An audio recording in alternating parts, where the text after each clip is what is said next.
After climbing about 160 feet to the top of the crane, you get treated with this view.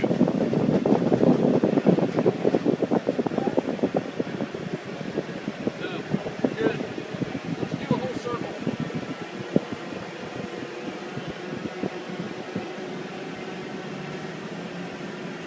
Pretty amazing view of Ames here in May of 2013. And this crane comes down tomorrow, so the fixture that it's been on our horizon for the last year or so is about to be changed pretty significantly. You can see the National Animal Disease Center. As we swing a little bit further out to the east, you can see Barilla. Way off in the distance, Lincoln Way Energy.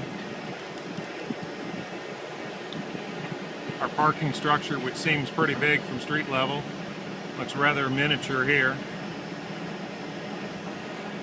Even the Ames electrical generation facility looks rather small. And as we swing around a little bit here more, it's shocking how close we are, in fact, to our Hy-Vee Grocers Center at Lincoln Center.